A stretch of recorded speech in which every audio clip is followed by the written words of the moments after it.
Bonjour à tous. Donc je vais vous présenter les forêts plantées en France du point de vue de l'inventaire forestier national. Donc tout d'abord, je vais commencer par quelques informations méthodologiques, quelques définitions. Donc une plantation pour l'inventaire forestier national se caractérise par un boisement ou un reboisement d'arbres sur la placette d'observation de l'inventaire qui est de 20 arts, une plantation qui est effective si elle est toujours présente au moment du lever et sans limite d'âge du peuplement. Donc à noter qu'une plantation ratée finalement n'est plus considérée comme une plantation pour l'inventaire forestier. Du fait de cette définition où toutes les forêts plantées ne sont pas forcément identifiées sur le terrain, parce que si elle est plantée depuis fort longtemps, qu'il y a eu un certain nombre d'éclaircies, ou c'était planté très densément, il y a eu des coupes, les opérateurs sur le terrain ne vont pas forcément identifier que c'est donc une plantation, et donc les chiffres qui sont proposés, je dirais, sont plutôt des chiffres par défaut.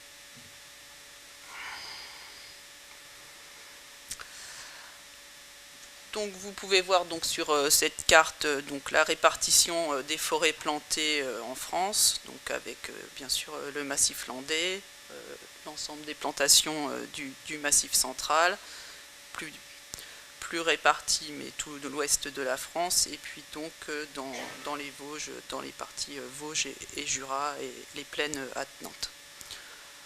Sous une autre forme, donc la répartition par sylvo-écorégion. Donc le pourcentage de la forêt disponible pour la production de bois qui est plantée. Donc on note quelques régions, quelques sylvo-écorégions avec un taux de plantation de plus de 30%. Donc c'est le massif landais, le Morvan, le bocage normand, les plateaux granitiques ouest du massif central ou la bordure nord-est du massif central.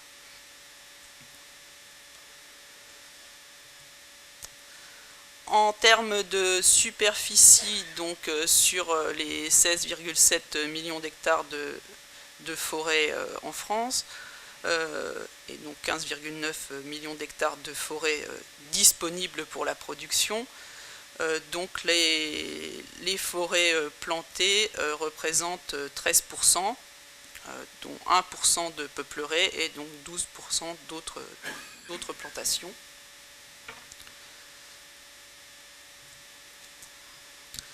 Si on regarde cela par classe de propriété, donc, on s'aperçoit que en fait, la répartition des forêts plantées par classe de propriété est relativement similaire à la répartition de l'ensemble des forêts en France. Donc à peu près 10% dans les forêts domaniales, 14% dans les autres forêts publiques et 76% dans les forêts privées. Donc c'est la même répartition par classe de propriété. Pour les peupleraies, par contre, donc 97% de la superficie se situe en forêt privée.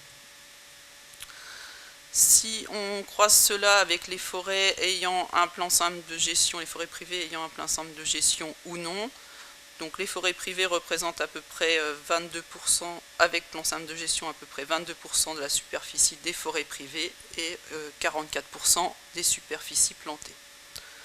Dit autrement, donc les forêts privées avec PSG, lorsqu'il y a un PSG, les forêts plantées représentent 27% de la superficie, 730 000 hectares, et sans PSG, 10% de la superficie et 930 000 hectares.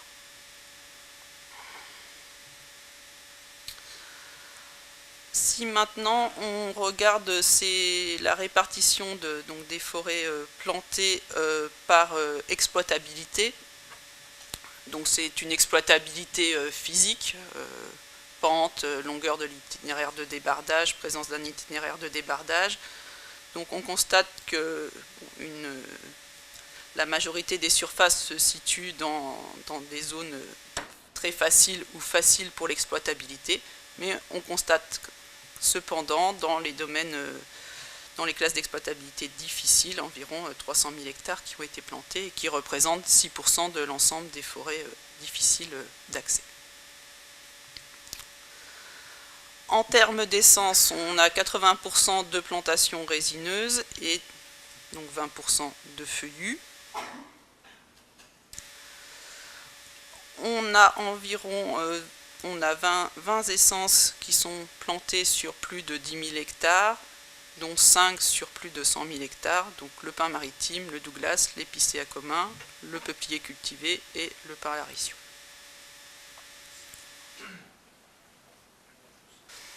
Si l'on répartit ces peuplements par classe d'âge du peuplement dominant, donc on a à peu près 300 000 hectares entre 0 et 10 ans, la même chose entre 10 et 20 ans, près de 400 000 hectares entre 20 et 30 ans, et les autres plantations qui ont plus de 30 ans.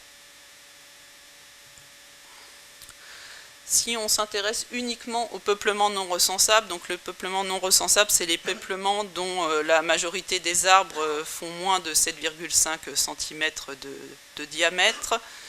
On a donc 280 000 hectares au total, avec donc 180 000 hectares entre 0 et 5 ans, à peu près 100 000 hectares entre 5 et 10 ans.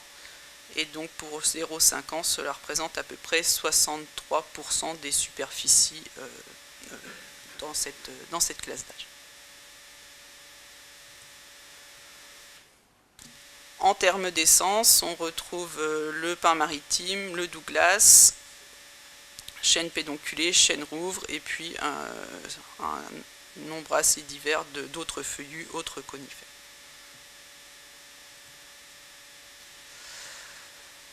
Donc là, je vous ai parlé de l'essence plantée principale. En fait, on distingue aussi un certain nombre de mélanges. Donc là, c'est par nombre de points rencontrés les mélanges les plus communs. Donc le Douglas avec de l'épicéa commun, de l'épicéa de Sitka ou du pin laricio de Corse, également du sapin pectiné. Et pour l'épicéa commun, donc épicéa commun, sapin pectiné, épicéa commun, épicéa de Sitka. Et pour les feuillus, frêne commun et merisier. Les mélanges les plus communs rencontrés sur le terrain. Donc voici quelques répartitions donc, des forêts plantées pin maritime et Douglas.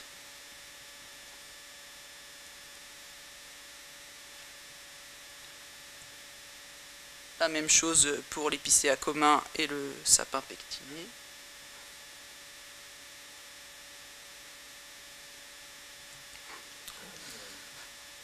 Ensuite, donc, nous avons étudié les densités de plantation selon les essences. Donc, il s'agit de l'ensemble des plantations sans question d'âge. Donc, on trouve le peuplier donc, en faible densité aux alentours de 260 tiges à l'hectare, le Douglas autour de 1300, le pin maritime à 1400, l'épicéa commun à 2100, le sapin pectiné à 2200 et le chêne Cécile à 2400.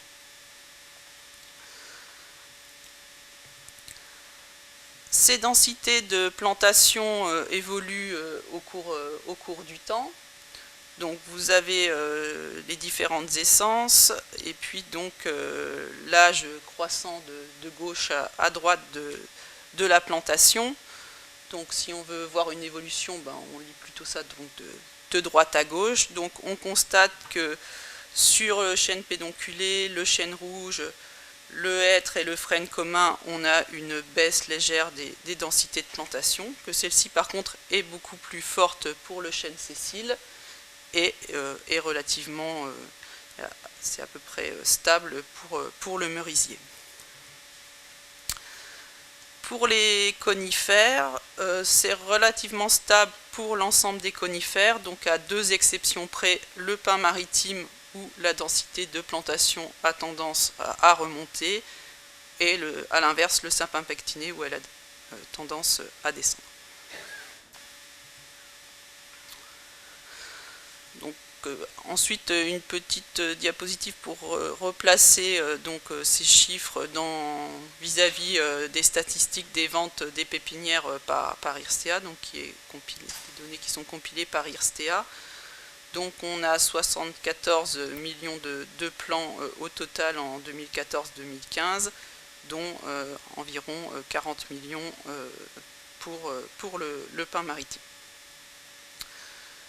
Voilà, donc en recoupant pour ces principales essences Douglas, pain maritime, entre les densités de plantation et les surfaces observées sur le terrain, donc on retrouve des surfaces similaires. Deux zooms particuliers sur les peupleraies et le Douglas. Donc les peupleraies, sur une année moyenne 2013, on mesure 171 000 hectares de peupleraies. Donc c'est un chiffre légèrement en baisse puisqu'on était fortement en baisse puisqu'on était à 191 000 hectares sur 2006-2010 et sur les plus anciennes de l'inventaire, on était toujours autour de 185 000 hectares. Donc des peupleraies qui restent essentiellement dans les serres des vallées alluviales. En moyenne, on a 146 tiges de peupliers vivants recensables à l'hectare. Ça représente 24,8 millions de mètres cubes de peupliers cultivés, avec une production à l'hectare de 11,3 mètres cubes par hectare et par an, et donc au total 1,9 million de mètres cubes. En termes de prélèvement, donc on est à 1,6 million de mètres cubes avec un intervalle de confiance relativement important. En termes de densité de plantation, il n'y a pas de tendance générale qui se dégage sur la densité. La répartition par classe de diamètre, donc voilà, avec un pic sur la classe 35-40. Pour le Douglas, donc là c'est l'ensemble du volume l'ensemble du Douglas en termes de volume, donc 400 000 hectares plantés, ça représente 114 millions de mètres cubes, à peu près une densité de 271 mètres cubes à l'hectare, une production de 5,5 millions de mètres cubes et des prélèvements de l'ordre de 2,7 millions de mètres cubes.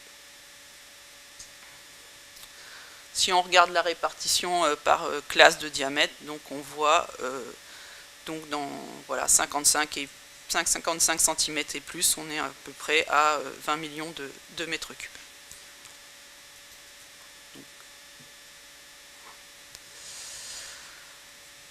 Donc une comparaison entre 1981 et 2013 pour le Douglas. Donc on est passé en termes de volume sur pied de 15 millions de mètres cubes à 114 millions de mètres cubes. Voilà, donc avec une majorité qui est relativement facile d'accès, mais ce n'est pas toujours le cas puisque la courbe en orange montre quand même des volumes importants dans les classes intermédiaires de diamètre et dans des forêts qui sont plutôt difficiles d'accès.